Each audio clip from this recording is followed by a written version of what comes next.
Hello बच्चों।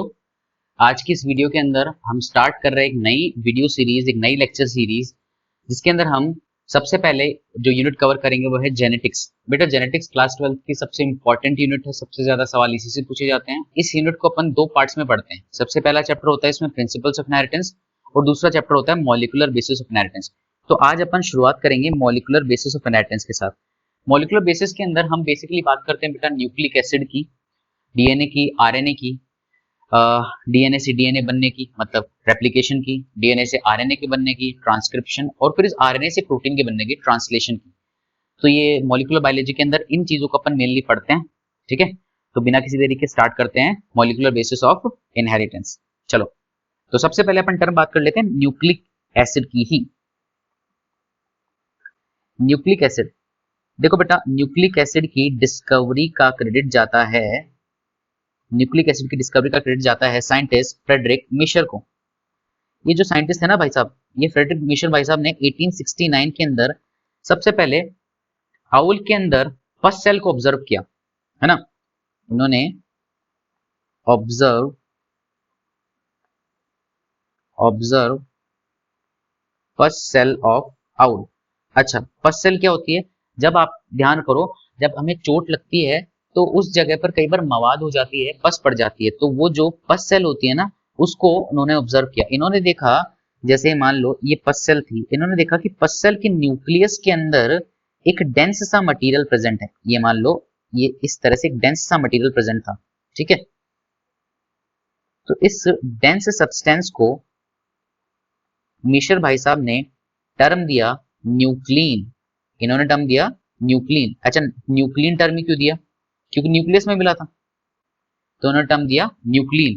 ठीक है, तो इस तरह से सबसे पहले न्यूक्लिक एसिड की डिस्कवरी हुई। अच्छा, इन्होंने न्यूक्लिक एसिड की डिस्कवरी तो कर दी, लेकिन इसका केमिकल नेचर नहीं बताया कि ये एसिडिक है कि बेसिक है कि न्यूट्रल है। ये बताने का काम करते हैं दूसरे साइंटिस्ट, जिनका नाम है ऑल्टमैन। ये ऑल्टमैन कौन थे? ऑल्टमैन कोई नहीं, ये मिशर साहब के स्टूडेंट ही थे। तो ये जो ऑल्टमैन है, इन्होंने अपने गुरुजी के काम को आगे बढ़ाया। इन्होंने देखा कि ये जो न्यूक्लिन है ना, ये न्यूक्लिन तो एसिडिक नेचर का है, और एसिडिक नेचर का है इसका मतलब इसका नाम इन्होंने कर दिया न्यूक्लिक एसिड। तो टर्म इन्होंने दिया न्यूक्लिक, टर्म इन्होंने दिया न्यूक्लिक एसिड। अब सुनना, बच्चों को कंफ्यूजन होता है, न्यूक्लिक एसिड की डिस्कवरी किसने दी? डिस्कवरी करी मिशर ने 1869 के अंदर। टर्म न्यूक्लिन किसने दिया? मिशर ने। ठीक है, लेकिन टर्म न्यूक्लिक एसिड किसने दिया? ऑल्टमैन ने। किस बेसिस पे? एसिडिक नेचर के बेसिस पे। तो उन्होंने टर्म दिया nucleic acid based on acidic nature, acidic nature of nuclein. Nuclein के एसिडिक नेचर के बेसिस पे इन्होंने ये टर्म दिया।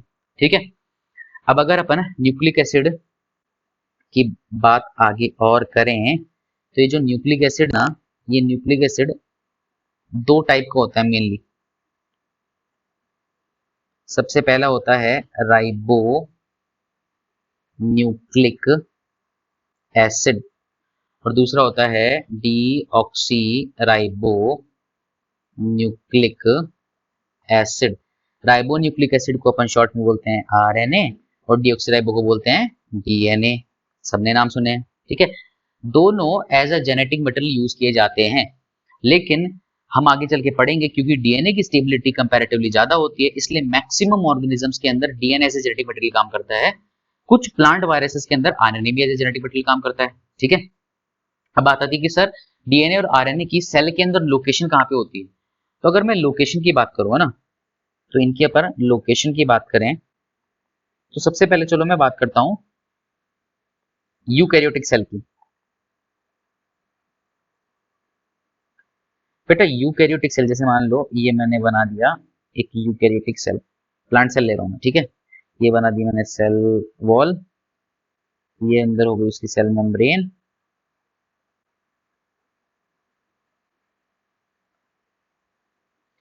ये सेंटर में बन गया न्यूक्लियस। ठीक है, डबल मेम्ब्रेन बाउंड ये बना दिया अपन ने न्यूक्लियस, और इस तरह से यहाँ पर अपन ने बना दिया माइटोकॉन्ड्रिया। मान लो ये क्या है? माइटोकॉन्ड्रिया। ठीक है, इस तरह से अपन ने बना दिया ये माइटोकॉन्ड्रिया। और यहाँ पर ये बन गया अपना क्लोरोप्लास्ट। तो ये तो है न्यूक्लियस, इसको मैं बोल रहा हूँ माइटोकॉन्ड्रिया, और इसको मैं बोल रहा हूँ क्लोरोप्लास्ट। अच्छा, यूकैरियोटिक सेल की बात करें तो देखो, यूकैरियोटिक सेल के अंदर सबसे पहले अगर मैं डीएनए की बात करूं बेटा, तो डीएनए मिलता है न्यूक्लियस के अंदर। डीएनए की दो लोकेशन होती है यूकैरियोटिक सेल में, न्यूक्लियस के अंदर भी मिलता है और बाहर भी मिलता है। जो न्यूक्लियस के अंदर मिलेगा उसको बोलते हैं इंट्रा न्यूक्लियर या फिर न्यूक्लियर, और जो बाहर मिलता है उसको बोलते हैं एक्स्ट्रा न्यूक्लियर या फिर साइटोप्लाज्मिक। क्योंकि साइटोप्लाज्म में मिल रहा है तो साइटोप्लाज्मिक डीएनए या फिर एक्स्ट्रा न्यूक्लियर डीएनए। सबसे पहले न्यूक्लियस के डीएनए की बात करें तो न्यूक्लियस के अंदर जो डीएनए होता है वो इस तरह का होता है, वो लीनियर डीएनए होता है, डबल स्टैंडर्ड होता है और लीनियर होता है। मैक्सिमम में डबल स्टैंडर्ड डीएनए होता है, ठीक है। तो ये हो गया डबल स्टैंडर्ड डीएनए। अच्छा, इसके साथ साथ यूकैरियोटिक सेल के अंदर डीएनए आपको माइटोकॉन्ड्रिया और क्लोरोप्लास्ट के अंदर भी मिलता है, जिनको अपन साइटोप्लाज्मिक डीएनए बोलते हैं। लेकिन यहाँ पर डीएनए कैसा होता है, जूम करके दिखाऊं अगर मैं आपको, तो यहाँ पर डीएनए होता है सर्कुलर। देखो, दो स्टैंड होते हैं लेकिन सर्कुलर डीएनए होता है इस तरह से। तो हम बोलें कि माइटोकॉन्ड्रिया, क्लोरोप्लास्ट या फिर साइटोप्लाज्मिक डीएनए कैसा होता है, सर्कुलर होता है, डबल स्ट्रैंडेड होता है और नेकेड होता है। नेकेड होने का मतलब पता है क्या है? नेकेड होने का मतलब होता है यहाँ पर हिस्टोन प्रोटीन्स नहीं होते हैं, विदाउट हिस्टोन प्रोटीन्स, ठीक है। तो ये तो हो गई आपकी लोकेशन, डीएनए की लोकेशन। अब आरएनए की बात करें तो आरएनए आपको सेल के अंदर बहुत जगह मिलेगा।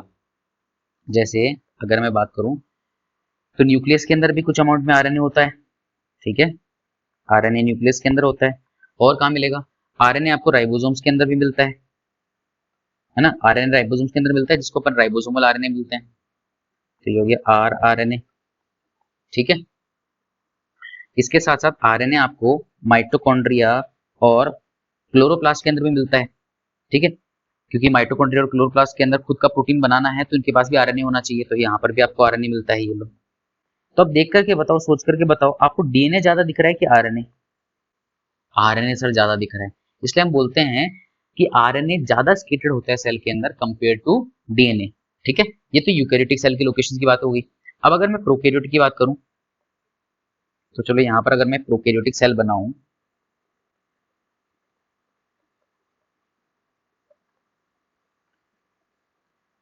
तो चलो अगर मैंने ये मान लो यहाँ पर बना दी प्रोकैरियोटिक सेल, तो ये जो प्रोकैरियोटिक सेल है, जैसे मान लो मैंने बैक्टीरिया बनाया, तो प्रोकैरियोटिक सेल में सबसे पहले डीएनए की बात करें तो ये जो डीएनए होता है बेटा, ये डीएनए यहाँ पर डबल स्टैंडर्ड होता है, सर्कुलर होता है और नेकेड डीएनए होता है। डबल स्टैंडर्ड, सर्कुलर और नेकेड डीएनए होता है। इसके साथ साथ आरएनए की बात करें तो आरएनए भी यहाँ पे मिलता है। आरएनए हम बोलें, आरएनए यहाँ पर इस तरह से देखो, राइबोसोम के अंदर भी मिलता है और भी आरएनए स्केटेड फॉर्म में मिलेगा आपको, ठीक है। ये हो गया आरएनए, राइबोसोम के अंदर आरएनए मिलेगा। तो ये हो गई आपके यूकैरियोटिक और प्रोकैरियोटिक सेल के अंदर डीएनए और आरएनए की लोकेशंस। अब मैं आगे बात करूं न्यूक्लिक एसिड की, तो देखो, अगर मैं न्यूक्लिक एसिड को डिफाइन करूं, डेफिनेशन दूं मैं न्यूक्लिक एसिड की, तो न्यूक्लिक एसिड को अपन डिफाइन करते हैं polymer of nucleotides. Polymer of nucleotides का मतलब, देखो पॉलीमर वो कंपाउंड होता है जो बहुत सारी छोटी छोटी रिपीटिंग यूनिट से जुड़ने से बनता है। तो आपका जो न्यूक्लिक एसिड है वो छोटे छोटे न्यूक्लियोटाइड्स के जुड़ने से बना है। जैसे ये एक न्यूक्लियोटाइड था, फिर ये दूसरा जुड़ा, फिर ये तीसरा जुड़ा, फिर चौथा जुड़ा, इस तरह से एक के बाद एक बहुत सारे न्यूक्लियोटाइड जुड़ गए और बन गया क्या? अल्टीमेटली न्यूक्लिक एसिड, ठीक है। तो अपन न्यूक्लिक एसिड की एक सिंगल यूनिट मतलब न्यूक्लियोटाइड की बात करेंगे। तो यहां से मैं न्यूक्लियोटाइड को बाहर निकालूं तो बात करते हैं न्यूक्लियोटाइड। बेटा जो न्यूक्लियोटाइड है, न्यूक्लियोटाइड रिपीटिंग यूनिट है, मोनोमेरिक यूनिट है न्यूक्लिक एसिड की। इसके तीन कंपोनेंट होते हैं, तीन चीजों से मिलकर बनी होती है। तो थ्री मेन कंपोनेंट्स, ठीक है। कौन कौन से? सबसे सेंटर में होती है शुगर, ये देखो इस तरह से शुगर होती है।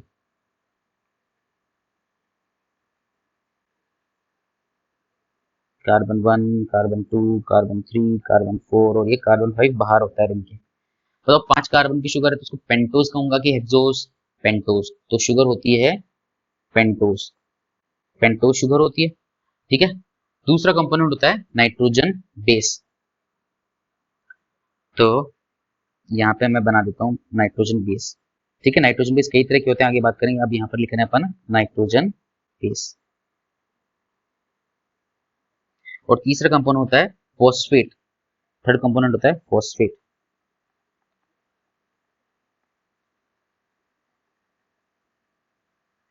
देखो, जब पेंटोज शुगर फॉस्फेट के साथ जुड़ती है, जब पेंटोज शुगर फॉस्फेट के साथ सॉरी जब पेंटोज शुगर नाइट्रोजन बेस के साथ जुड़ती है तो बनता है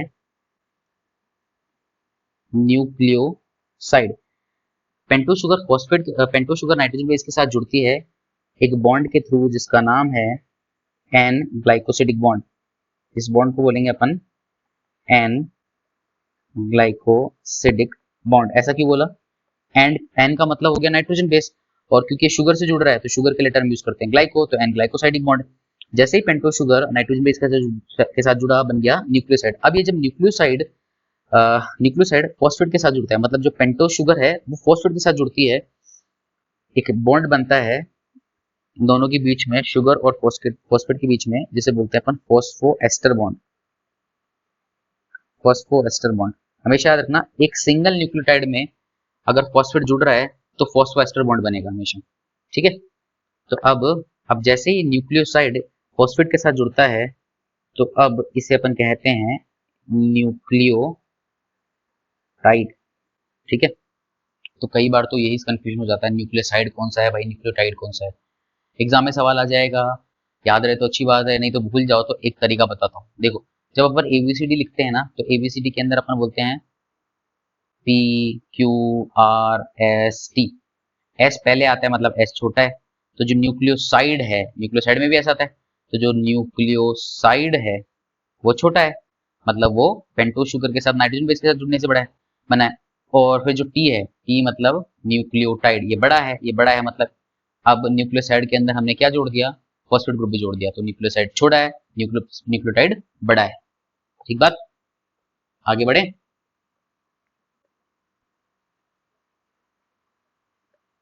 देखो, तो ये तीन मेन कंपोनेंट हो गए। ठीक है। अब एक एक करके इन तीनों को अगर अपन पढ़ें, सबसे पहले मैं बात करूंगा नाइट्रोजन बेस की।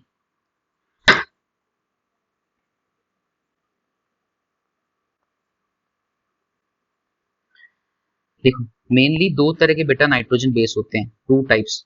कौन कौन से?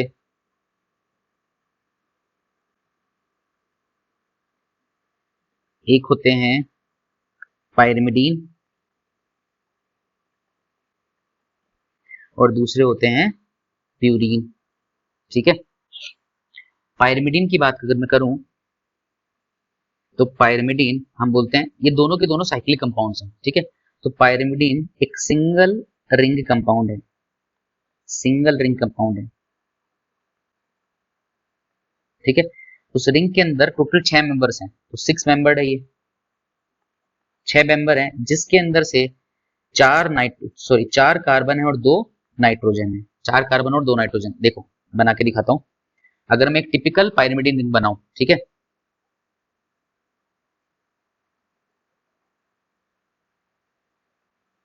ये नाइट्रोजन नाइट्रोजन और यहाँ पर ये कार्बन कार्बन कार्बन और ये कार्बन।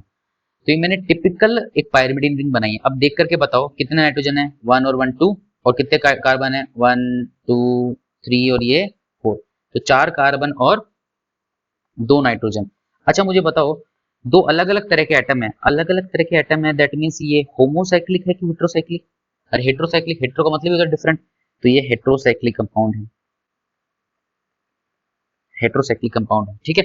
अब बेटा ये जो पायरिमिडीन है ना, इस पायरिमिडीन के मॉडिफिकेशन से 3 तरह के कंपाउंड बनते हैं। मतलब पायरिमिडीन को भी अपन 3 टाइप में डिवाइड कर सकते हैं मॉडिफिकेशन के बेसिस पे। कौन कौन से? पायरिमिडीन के एग्जांपल्स होते हैं, सबसे पहला होता है साइटोसिन, दूसरा होता है यूरासिल और तीसरा होता है थायमीन। देखो बिल्कुल सिंपल है, कुछ नहीं है। अपने पास पायरिमिडीन थी ना, पहले तो पायरिमिडीन बना लो। ये लो, पायरिमिडीन की रिंग बना ली, ये बन गए पायरिमिडीन की रिंग। ठीक, बेसिक रिंग मैंने बना दी। अब कुछ नहीं करना, अब अपन को यहाँ पर फंक्शनल ग्रुप जोड़ने हैं। सबसे पहले अगर मैं ऊपर की तरफ ये एमिनो ग्रुप जोड़ दूं और यहाँ पर ये double bond O carbonyl group जोड़ दूं, तो ये बन गया है साइटोसिन। ठीक है, ये बन गया साइटोसिन। अब अगर मुझे यूरेसिल बनाना है, तो यूरेसिल बनाने के लिए कुछ नहीं करना, ये जो एमिनो ग्रुप है ना, इसको भी रिप्लेस करके यहाँ पर लगा दो क्या, डबल बॉन्ड ओ, तो ये बन गया यूरेसिल। और थाइमिन बनाना है तो और भी आसान है, अभी सिखाता हूँ। पहले नंबरिंग करना सीखो एक बार। देखो, चलो देखो, अगर अपन को नंबर करना है ना इनको, तो नंबर हमेशा याद रखना, यहाँ पे सीधी चक्की चलेगी, मतलब क्लॉकवाइज डायरेक्शन में। तो इस नाइट्रोजन से नंबर काउंट करना शुरू करो, ये 1, अब सीधे चलाना है अपने को, 2 3 4 5 और ये 6। यहाँ पर भी 1 2 3 4 5 और ये 6। इस तरह से नंबरिंग दी जाती है। ठीक है, हमेशा याद रखना, पायरिमिडीन की जब भी नंबरिंग देते हैं तो अपन क्लॉकवाइज चलते हैं, यूं चलते हैं, इस डायरेक्शन में चलते हैं। देखो इस डायरेक्शन में चल रहे हैं। अब थायमिन बनाते हैं। थायमिन के लिए भी सबसे पहले क्या किया अपन ने, पायरिमिडीन बनाई। ये लो बना लो, ये नाइट्रोजन, ये नाइट्रोजन, ये लो। ठीक है, यहाँ पर डबल बॉन्ड ओ लगा दिया, यहाँ पर डबल बॉन्ड ओ लगा दिया, बिल्कुल यूरेसिल वाला स्ट्रक्चर बना लिया, बना लिया। अब नंबरिंग दे देते हैं, चलो इसको नंबरिंग दें, तो ये 1, ये 2, ये 3, ये 4, ये 5 और ये 6। अब मैं बोल रहा हूँ 6th पोजीशन पे आप एक और कार्बोनिल कंपाउंड जोड़ दो, मतलब डबल सॉरी एक और कार्बोनिल नहीं, एक और मिथाइल ग्रुप जोड़ दो। ये लो CH3 ग्रुप जोड़ दिया आपने। जैसे ही CH3 ग्रुप जोड़ा, अब ये यूरेसिल बन गया है थायमीन। तो देख करके बताओ कि यूरेसिल और थायमीन एक जैसे हैं, बस किस चीज का फर्क है, फर्क है मिथाइल ग्रुप का। इस पे मिथाइल ग्रुप है, इस पे नहीं है। तो मैं बोल सकता हूँ थायमीन को 5 मिथाइल, फिफ्थ पोजीशन मिथाइल है, 5 मिथाइल यूरेसिल, बिल्कुल बोल सकते हैं भाई। 5 मिथाइल यूरेसिल थायमीन है। और यूरेसिल को क्या बोल सकता हूँ मैं ऐसे बोल दूं, थायमीन में से जैसे ही अपन मिथाइल ग्रुप निकालेंगे तो यूरेसिल बन जाएगा। तो मैं बोल दूं यूरेसिल की और कुछ नहीं, क्या है, demethylated, demethylated thymine, इसको डी मिथाइलेटेड थायमीन बोलेंगे। और ये देख करके सोच करके बताओ जल्दी से कि चाहे पायरिमिडीन कौन सा भी हो, साइटोसिन हो, यूरेसिल और थायमीन हो, क्या ये पायरिमिडीन से, क्या ये थोड़े बहुत मॉडिफिकेशन से बना है, सब्स्टिट्यूशन से बना है? इसलिए हम इन तीनों को कहते हैं, इन तीनों को कहते हैं substituted pyrimidine.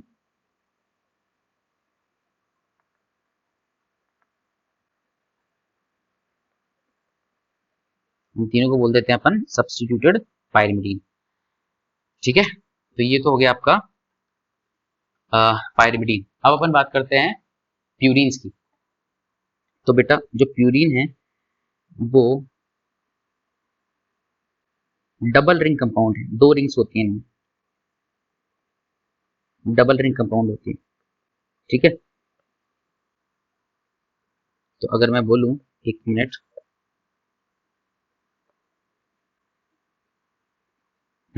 Double ring compound है जिनके अंदर एक रिंग तो बनी है, एक रिंग तो है वही पायरिमिडीन रिंग, और दूसरी रिंग है इमिडाजोल रिंग। अब अपन को इतना तो पता है कि जो पायरिमिडीन रिंग है उसके अंदर 4 कार्बन और 2 नाइट्रोजन होते हैं, और जो इमिडाजोल रिंग है उसके अंदर मैं आपको बता देता हूँ 2 नाइट्रोजन और 3 कार्बन होते हैं। ठीक है, अच्छा, अब ये प्यूरिन कितने मेंबर है, 9 मेंबर है। अच्छा, अब बच्चों को दिमाग में आती है, सर ये तो हो ही नहीं सकता। अगर मैं काउंट करूं पायरिमिडीन और इमिडाजोल के, पायरिमिडीन रिंग के अंदर 4 कार्बन 2 नाइट्रोजन, मतलब 4 + 2 6 का 6 मेंबर, और इमिडाजोल में 2 + 3 5, और 6 और 5 तो 11 होते हैं। फिर आप तो 9 मेंबर बता रहे हो। अब बेटा स्ट्रक्चर तो आने दो, स्ट्रक्चर दिखाते हैं आपको। देखो, मैं प्यूरिन का आपको बेसिक स्ट्रक्चर बताता हूँ। तो ये मैं प्यूरिन का बेसिक स्ट्रक्चर बता रहा हूँ, जिसके अंदर सबसे पहले तो हमको पायरिमिडीन रिंग ही बनानी है। ये वाली पायरिमिडीन रिंग बन गई, ये लो। ठीक है, ये तो पायरिमिडीन रिंग है ही, जिसके अंदर 2 नाइट्रोजन और ये 1 2 3 4 कार्बन दिख रहे हैं। अब इमिडाजोल रिंग बना रहे हो, तो ये लो, बना लो इमिडाजोल रिंग। ये नाइट्रोजन और इन दोनों को यहाँ पे जोड़ दो, यहाँ पर ये हो गया एक कार्बन। तो अब मुझे बताओ, अब अगर मैं काउंट करता हूँ, चलो आपके लिए मैं काउंट करूं,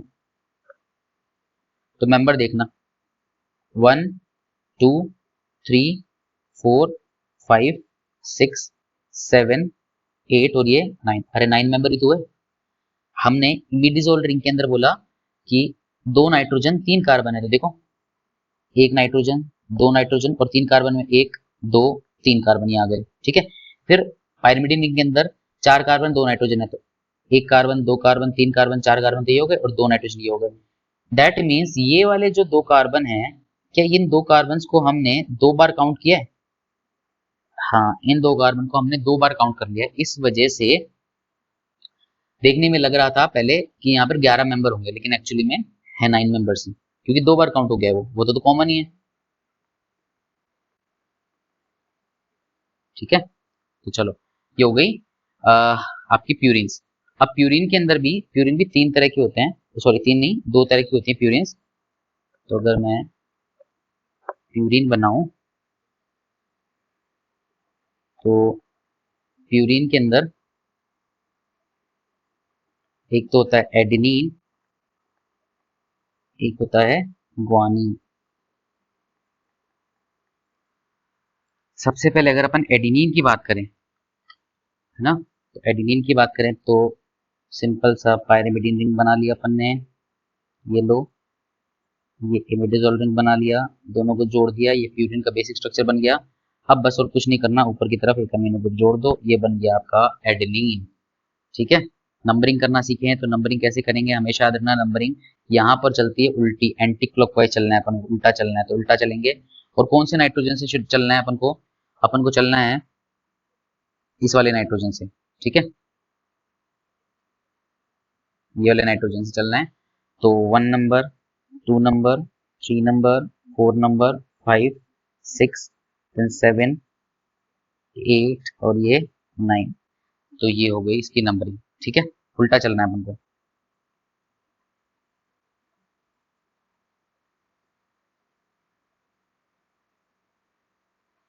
अब अगर मैं ग्वानिन की बात करूं तो ग्वानिन के अंदर कुछ नहीं करना, वही सिंपल अपन ने स्ट्रक्चर बनाया,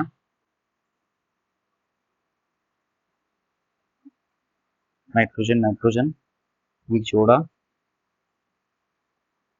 ठीक है। यहाँ पर एमिनो की जगह डबल बॉन्ड ओ लगाओ और यहाँ पर एमिनो ग्रुप को ऐड कर दो और अब नंबरिंग कर दो। जब नंबरिंग करोगे तो नंबरिंग कहाँ से शुरू करोगे, वो यहाँ से उल्टा चलना है, 1 2 3 4 5 6 7 8 और ये 9, तो ये बन गई आपकी ग्वानिन, एडेनिन और ग्वानिन। तो बेटा ये स्ट्रक्चर सारे आपको याद रखने हैं, ठीक है। अब जैसे जिस तरह से मैंने इनको कहा था सब्स्टिट्यूटेड पायरिमिडीन, तो इनको क्या बोल सकता हूँ मैं, सब्स्टिट्यूटेड प्यूरिन। अब ये याद कैसे रखोगे भाई, याद रखने का सिंपल सा तरीका है, प्यूरिन प्यूरिन प्यूरिन, प्यूरिन में प्यूरी आती है पूरी पूरी, और एडेनिन ग्वानिन है पूरी आग, हमारे में क्या है पूरी आग है, और पायरिमिडीन में क्या हो गया कट, CUT साइटोसिन यूरेसिल और थाइमिन। तो बस एक याद करोगे तो दूसरा अपने आप याद हो जाएगा, पूरी आग, हमारे में क्या है पूरी आग, तो प्यूरिन के अंदर एडेनिन और ग्वानिन है और पायरिमिडीन के अंदर साइटोसिन एडेनिन और थाइमिन है, ठीक बात। चलो अच्छा, एक चीज और बताना मुझे बेटा फटाफट से, यहाँ पर भी आपने देखा होगा 2 अलग अलग तरह के एटम्स हैं, एक नाइट्रोजन था एक कार्बन था, तो यहाँ पर मैं इसको भी बोल सकता हूँ ना, ये भी तो क्या है हेट्रोसाइक्लिक कंपाउंड्स हैं। इसका मतलब चाहे प्यूरिन हो चाहे पायरिमिडीन हो, सारे के सारे क्या है हेट्रोसाइक्लिक कंपाउंड्स। तो हम लिखेंगे, एक नोट लगा के लिखता हूं मैं,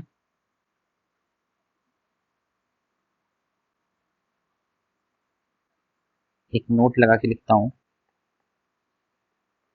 all nitrogen bases are heterocyclic, सारे के सारे नाइट्रोजन बेसिस क्या हैं हेट्रोसाइक्लिक हैं, ठीक है। अब आगे चल करके यही जो नाइट्रोजन बेसिस हैं ये शुगर के साथ जुड़ते हैं बेटा।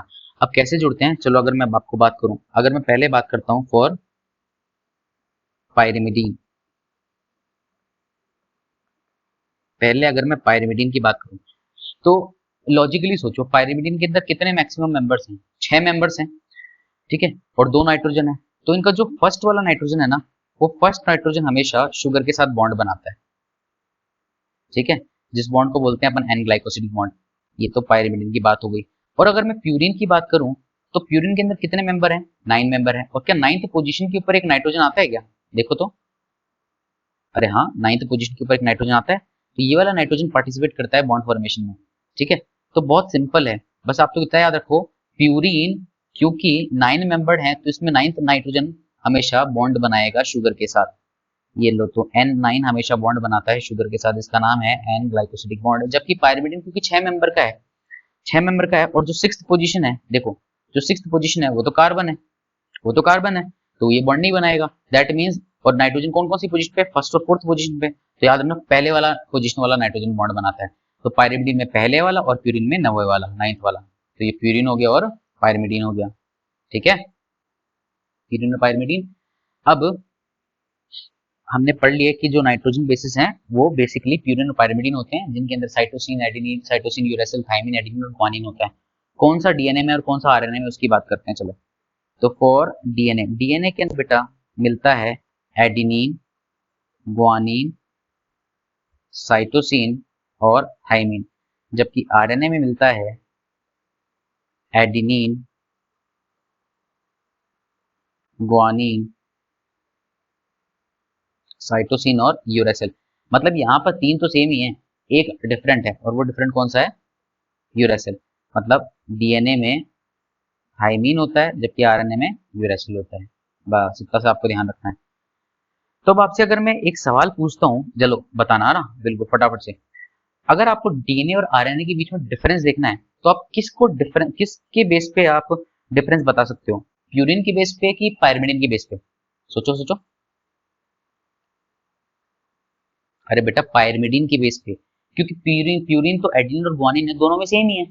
पायरिमिडिन में तो डिफरेंस है, पायरिमिडिन में ही थाइमिन, एक में थाइमिन है और एक में यूरेसिल है, तो हम बोलेंगे कि हम पायरिमिडिन को देख करके डिफरेंस बता सकते हैं। और पायरिमिडिन में भी हम कौन सा देखेंगे, थाइमिन और यूरेसिल को देखेंगे।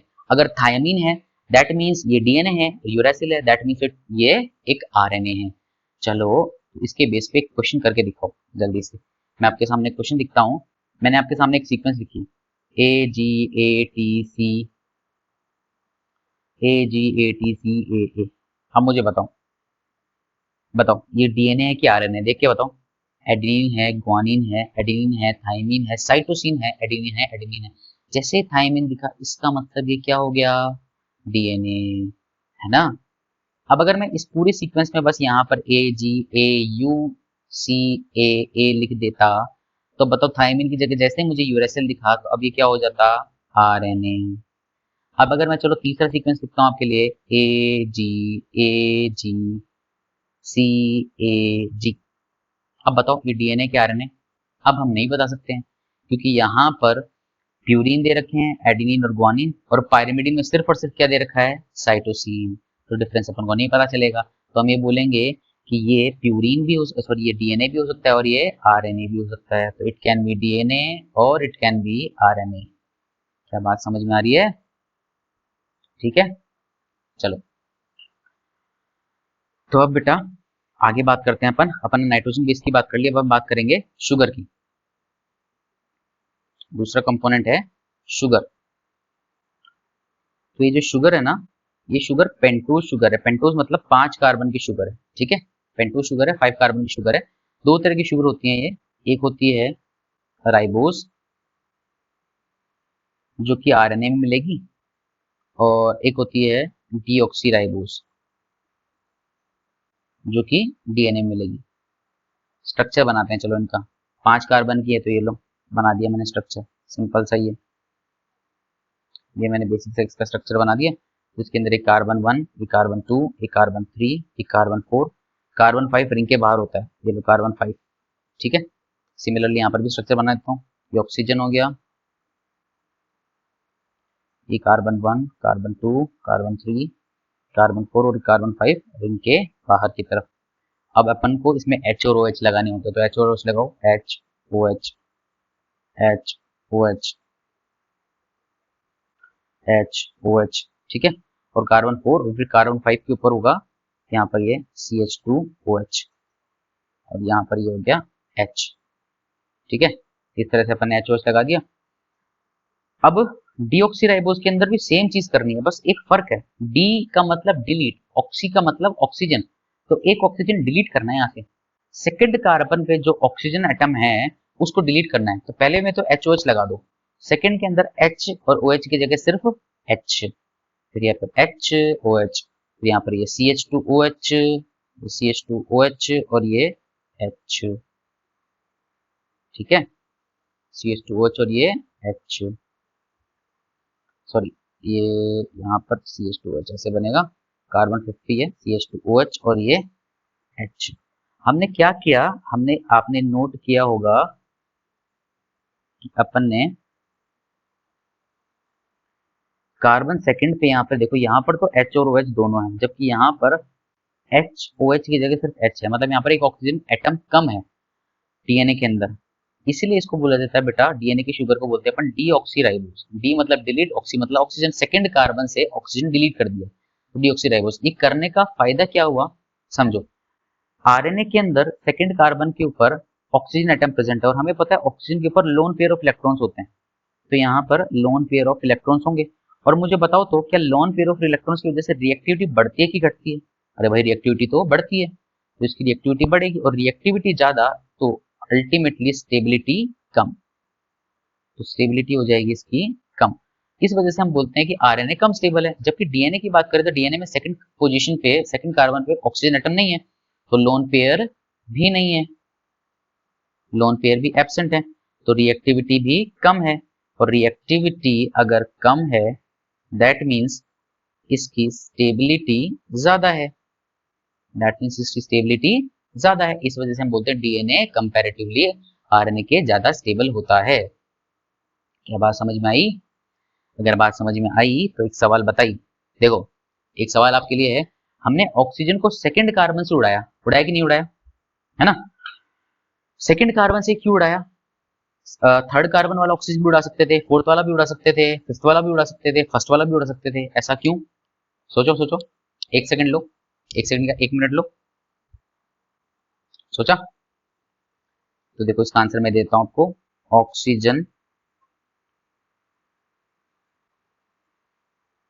Remove from second 2' carbon only, 2' carbon से या फिर सेकंड कार्बन से ऑक्सीजन को क्यों रिमूव किया? क्योंकि हम आगे चल के पढ़ेंगे बेटा, जो फर्स्ट, थर्ड, फोर्थ और फिफ्थ कार्बन पे जो प्रेजेंट ऑक्सीजन है ना, ऑक्सीजन प्रेजेंट ऑन कार्बन, वो कोई ना कोई बॉन्ड फॉर्मेशन में पार्टिसिपेट कर लेंगे। अगर बॉन्ड फॉर्मेशन में पार्टिसिपेट कर लिया तो उनको हम हटा नहीं सकते हैं, निकाल नहीं सकते हैं, तो हमें ऐसा ऑक्सीजन चुनना पड़ता है जो किसी बॉन्ड के अंदर पार्टिसिपेट ना करे। तो आप आगे जाके देखेंगे कि सेकंड कार्बन पे जो ऑक्सीजन प्रेजेंट है वो कहीं बॉन्ड फॉर्मेशन में पार्टिसिपेट नहीं कर रहा, इस वजह से सिर्फ सेकंड कार्बन से उड़ाया गया।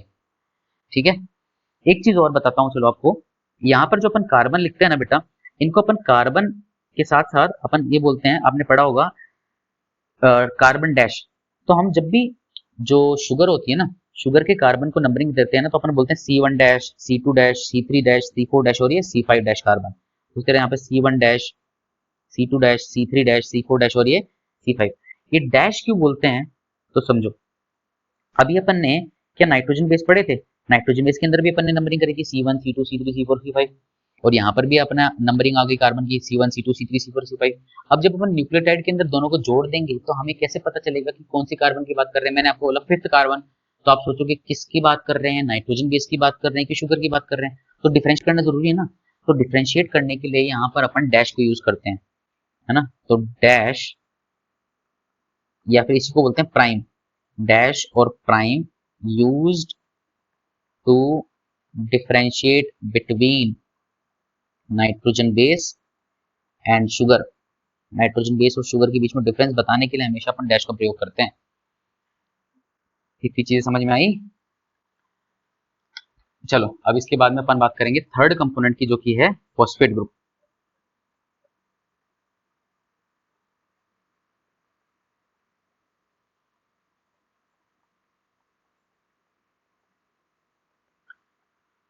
बेटा जो फॉस्फेट है, फॉस्फेट यहाँ पर होता है H3PO4 की फॉर्म में। देखो इसका स्ट्रक्चर बनाते हैं, double bond O, OH, OH और ये OH, इस फॉर्म में होता है। और अब होता क्या है, यहाँ से अपन H प्लस को निकाल देते हैं। जब H प्लस निकलता है तो ये कुछ इस तरह का बनता है, H प्लस निकल जाएगा तो ये कैसे बनेगा, ये OH, OH और ये O माइनस। तो O माइनस मतलब नेगेटिव चार्ज आ जाता है। तो फॉस्फेट के ऊपर क्योंकि नेगेटिव चार्ज आता है, इसी वजह से ओवरऑल डीएनए के पास भी नेगेटिव चार्ज होता है। तो नेट चार्ज डीएनए के ऊपर नेगेटिव होता है, किसकी वजह से? फॉस्फेट की वजह से। तो हम बोलते हैं provide negative charge to nucleic acid. किसी भी न्यूक्लिक एसिड के ऊपर जो नेगेटिव चार्ज है वो उसके फॉस्फेट की वजह से, और ये जो फॉस्फेट एसिडिक नेचर का है, फॉस्फोरिक एसिड की फॉर्म में है ना, तो इस वजह से ये ही एसिडिक नेचर भी देता है। तो एसिडिक नेचर और नेगेटिव चार्ज देने के रिस्पॉन्सिबल है फॉस्फेट ग्रुप। तो अब ये तीनों जुड़ते हैं आपस में और बनते हैं न्यूक्लियोटाइड। अब वो कैसे बनते हैं, बॉन्डिंग आपको नेक्स्ट क्लास में सिखाएंगे, ठीक है। तो आज के लिए अपन इतना ही रखते हैं। इसको नोट्स के फॉर्म में मैं अभी टेलीग्राम में ऊपर अपलोड कर देता हूँ, ठीक है। तो आई होप समझ में आया होगा। लेक्चर की लेंथ इतनी रखेंगे, 1 घंटे के आसपास की, है ना, ताकि आपके लिए भी ज्यादा बड़ा ना हो और आपको सारी चीजें समझ में भी आ जाए।